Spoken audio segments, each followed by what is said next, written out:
Welcome to Seeds of Change. This is episode number 4, and this is your weekly deep dive with me where we get to go into the tips and tricks and tools and insights and wisdom that I'm currently giving to my one-on-one clients, but that I so deeply want to share with you so that you can take these seeds and plant them in your own garden and then see how they grow. So this week, the seed is not skipping steps. Such a good one. Uh, I'm not gonna lie, this one in particular is kind of what makes me a fucking fantastic coach and is also can be lovingly annoying to some of my clients because as much as I am not ever here to tell you what to do, I will always share what I see. And I have an uncanny ability to see where steps are skipped. And so it means for a lot of my clients that they want to move faster than is actually really there for their growth, right? Like they want to skip over things because it seems easier in the moment to just move on to the next thing. And my job is to slow them down and to help them see that it will actually be much more efficient to handle the thing that they don't want to handle now while it's small and while it's manageable, rather than skipping over it to deal with it later. Where, as my teacher says, pay now or pay later with interest, right? So if we skip over the things that seem small and maybe unnecessary to look at now, we end up having to deal with them down the road when they are bigger and take up more time and more energy. And so that is sort of, it's frustrating. It's so frustrating for my clients to have to slow down that much and actually choose to handle something when it's small, when they just want to keep moving and getting through it. But I have found through personal experience and just through coaching different people that to make the choice to actually slow down enough and to have the patience to deal with something when it is a pebble instead of a boulder in the moment is frustrating, but I promise you it is so much more efficient, effective, time and energy saving than having to deal with it later. So I could tell a bunch of client stories, but I'm actually going to share a personal story. Uh, this to just illuminate kind of what this could look like in your life. So, as you may know by now, I went to Burning Man for the first time this year.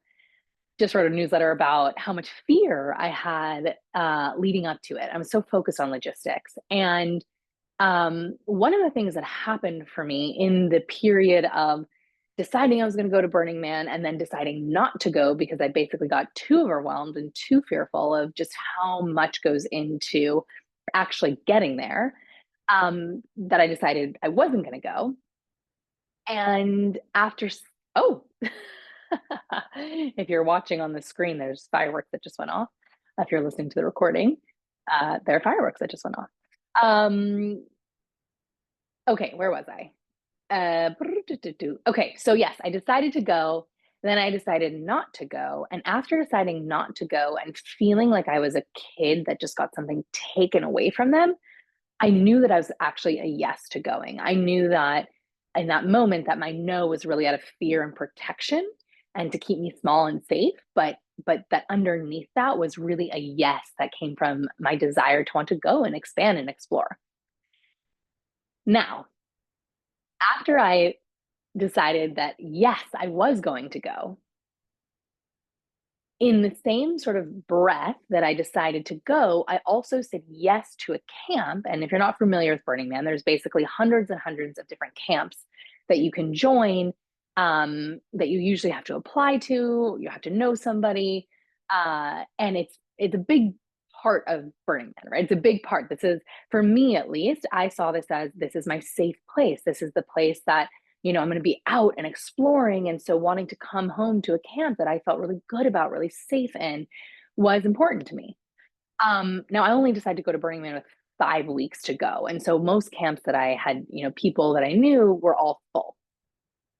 So it put me in an interesting position where one of the camps that I was speaking to, after I told him that, thank you so much, I'm actually not going to go, maybe next year, he put a little healthy pressure on me and he said, I really think you should come, and basically I can't force you to walk through the door, but the door is open. We have a space for you if you'd like to come, if you'd like to walk through the door, the spot is yours.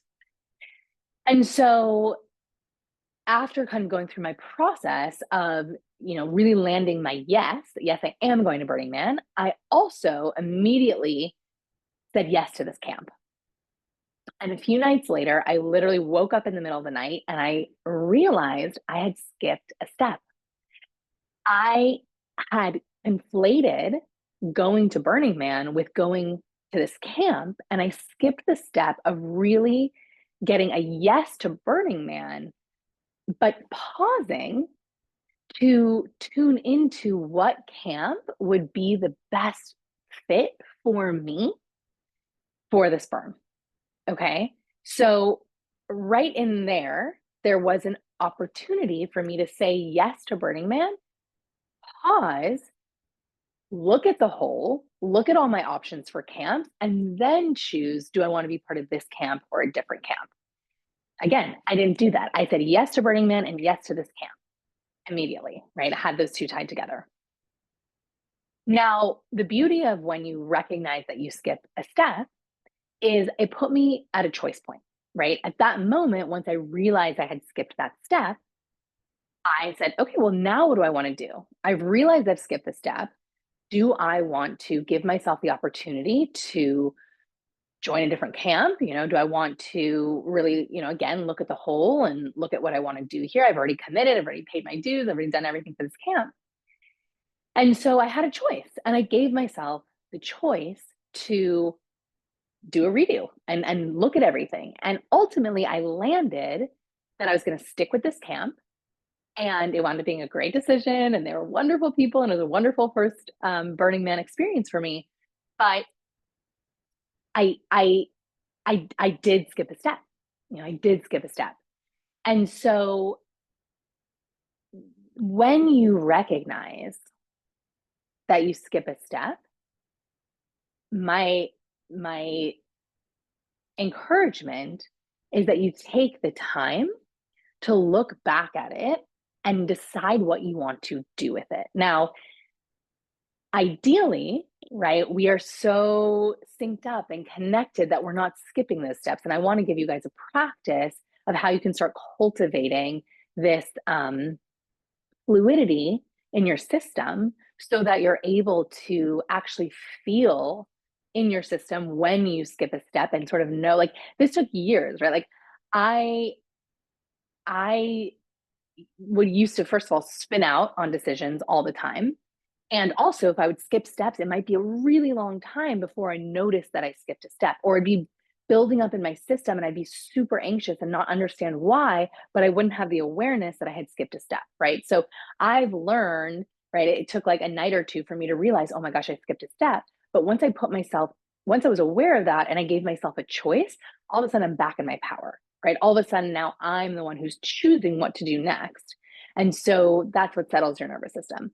So, again, obviously we want to get to the place where we're not skipping steps at all, but we're all human, right?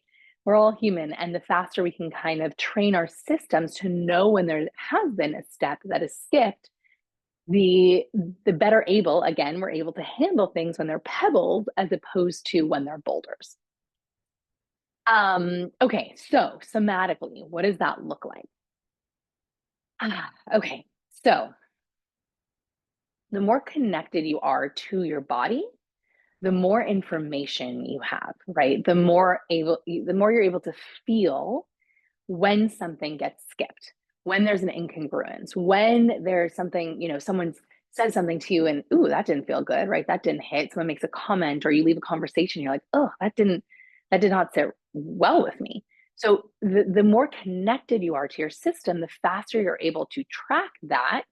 And again, make a choice to handle it when it's small, as opposed to letting it go on. You start building resentment. You start wondering why you're so annoyed with this person, right? And it's because you didn't handle that little comment in the moment that you didn't like how it hit your system, right? So, a somatic practice that we can do to start building our awareness and our connection to our body, and this took me, years and years to learn, is a movement form called Flow Easy, right? So this is where we're working with our fluid system and we're able to actually really feel where in our body there's like skips, right? So if you're watching on the video, you can just begin to start moving your arms and your hands,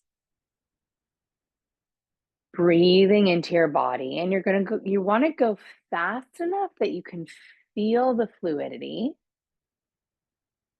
but you want to go slow enough that you can also feel where there are skips, right? Okay, so I just felt one like in my fingers.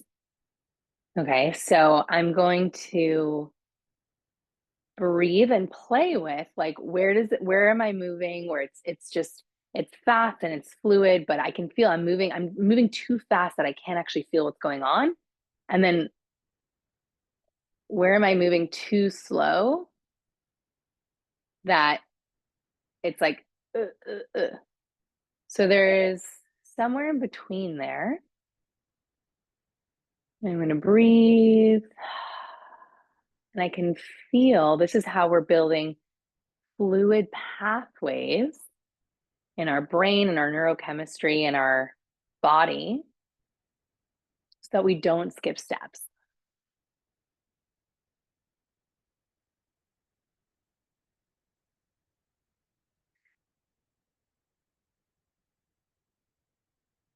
So I can feel where one movement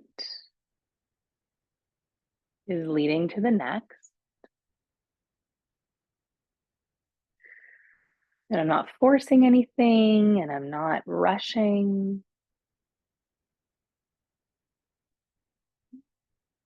I'm letting my system's natural movement come out. And I can feel like just there in my wrist, I could feel where there's like a skip. And that's sometimes where we want to push, we want to move faster. So I said, okay, let me bring my attention there and let me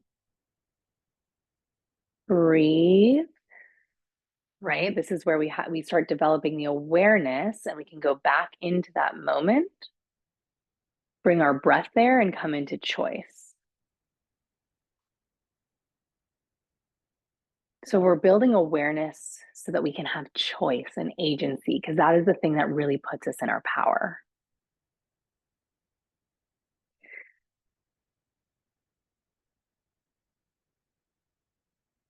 So just start to notice, like, do you feel really jumpy? Do you feel crinkly? Do you feel like you can only be fluid when you're moving really fast? Do you feel like you have to go super slow to feel anything? Just notice. And the thing is, we're not having any judgment here, right? Judgment stops movement, judgment stops growth.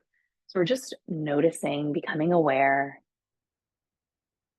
of feeling what it feels like to be in our fluid system. And you can practice this for like a minute a day just to like see where you're at, right? And every day could be different. How connected you feel, how fluid you feel that day. And you're just tuning in. And that practice of just tuning in and building awareness will take you so far. Okay, so let me know how this lands. Let me know if you have any questions, and let me know if there's like places in your life that you feel like you're skipping steps just to kind of get to the next thing. But realize that if you were to slow down, which can be frustrating and painful, but to slow down and be with this this step that was skipped, how might that really change the trajectory of whatever you're working through? And if you need help with that, if you want, guidance, assistance, just let me know. Just DM me, comment, get in touch.